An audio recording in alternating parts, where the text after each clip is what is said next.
Hey you guys, I'm here to do today's quick short reading, and so the cards that came out for us today, we have In the Environment, Aurora Borealis, and this card represents something that is rare, unique, limited. And then we also have in my index cards, Bestie, and then in the tarot we have Justice, the Lovers, and the Eight of Cups. And so the first thing I was getting with this message is that someone here feels like they have no clue about soulmate contracts with Justice and the Lovers coming out here. I'm getting, when it comes to soulmates or soulmate contracts, I'm getting the energy of someone feeling left out of the loop, left out of the knowing. It's like, I don't know if this is you or someone else, but this person feels like they're just a reflection when it comes, when they are connected to this Aurora Borealis in the environment, something rare, unique, limited. So they feel like out of place is what I'm getting.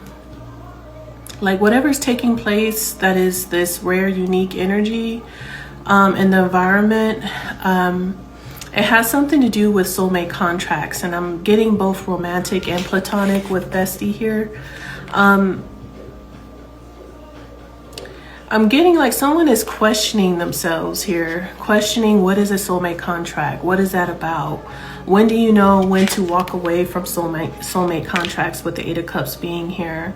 How do you know you're in a soulmate contract? How do you know when to walk away? Is this real? I'm getting like, are they in a soulmate contract? And if they think that they are in a soulmate contract, is that real? I'm getting like someone really don't know. They could be questioning, needing answers, needing guidance when it comes to soulmate contracts. And so I'm feeling like someone, they don't know, they're trying to figure it out because they feel like even if they were in a soulmate contract, is it real? I was kind of getting the energy of someone feeling like an imposter in connections, and once again, this could be platonic when it comes to friendships and romantic contracts. They feel like it's not real. They are not real. Their soulmate is not real. The situation, this whole thing about soulmate contracts, the whole thing, is that real? Or it's like, is this situation about what they're hearing? I don't know if they're like overhearing or learning about it. And so because they're overhearing about it, about these special unique soulmate contracts, and they feel like either they're not a part of it, or if they are a part of it in some aspect, they feel like they are an imposter within it. Or their partner, they feel like their person might be an imposter. It's kind of strange how they're kind of thinking and questioning and not sure. And once again, I'm getting like someone is needing some guidance a little bit in that area.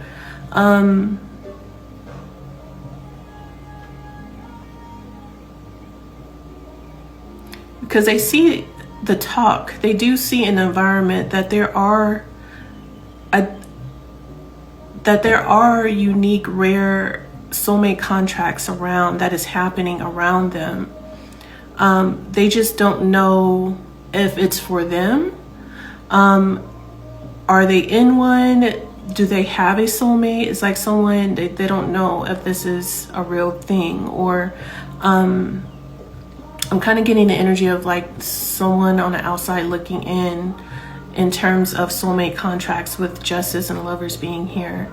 And with the Eight of Cups being here, I'm getting like someone doesn't know if they should walk away from a soulmate contract. When do you walk away? How do you know that it's time to walk away? And I'm getting this in a general sense because I'm getting both romantic and platonic with bestie being here. They don't know what it is and when do you know you're in it, pretty much. And if they are in it, they feel like, is it real? Or they just believing that it's, you know, a soulmate.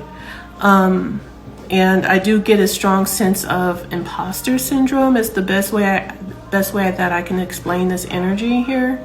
They might feel like an imposter if they do connect romantically or platonically with other people.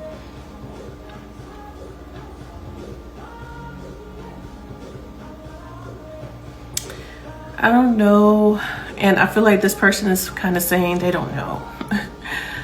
This is today's energy and message that is coming up and out. So I do feel strongly that this is for like a masculine energy. It does not have to be.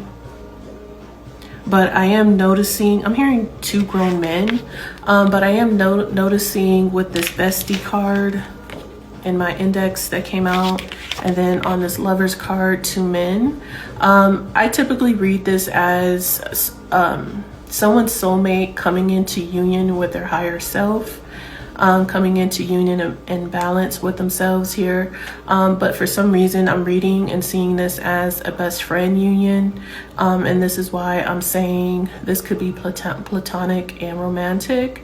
Someone is questioning when, because you can't have, you know, a bestie is like essentially a soulmate as well with the lovers. So, and this once again is 2 men.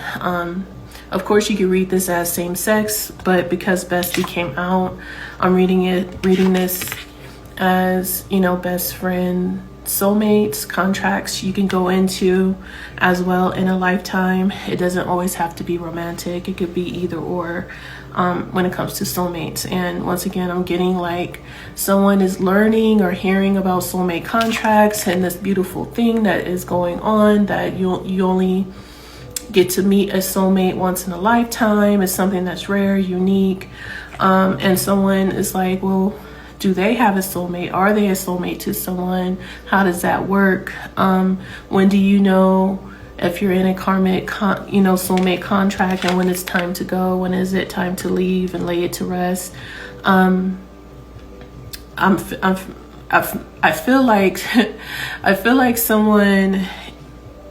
And then at the same time, I'm seeing like someone being in a contract and they are feeling like they're in a false contract, or they are not being genuine, or an imposter. It's like 2 people getting together and it's like, oh, you're my soulmate, you're my soulmate.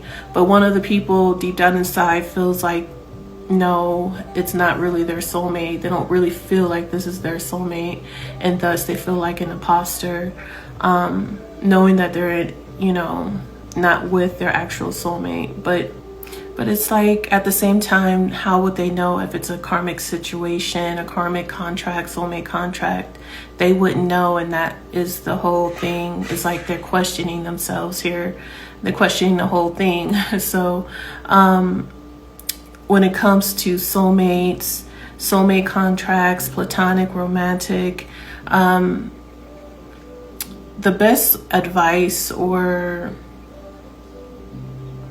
guidance that I can give in terms of being in a soulmate contract is you would know if it's a blessing or a lesson, and you would know when to walk away when you've learned your lesson within that soulmate contract. So once you've learned your lesson, that's when you know it's time to go. You know, and so you will know if someone is a blessing in your life. And once again, whether romantic or platonic, a best friend, you will know if this person is a true blessing, and that is someone that is, you could have a soul contract with.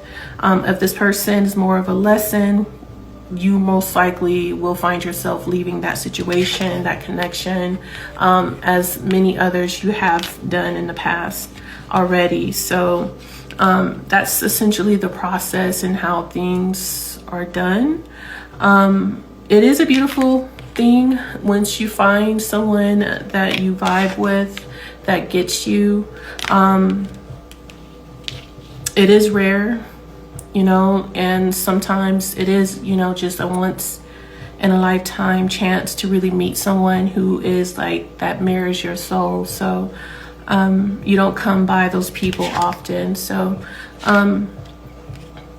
they're not a everyday occurrence per se, but this is essentially the message and energy that came out today. The only signs that we have here is Justice, Libra, and Gemini with the Lovers. Strong air of Gemini and Libra, strong air energy. So I'm going to leave this reading right here. If this reading has helped you, you found it informative, entertaining, it resonated, whatever the case, like this video, follow so you can see more videos like this one, and I will see you guys next time. Bye.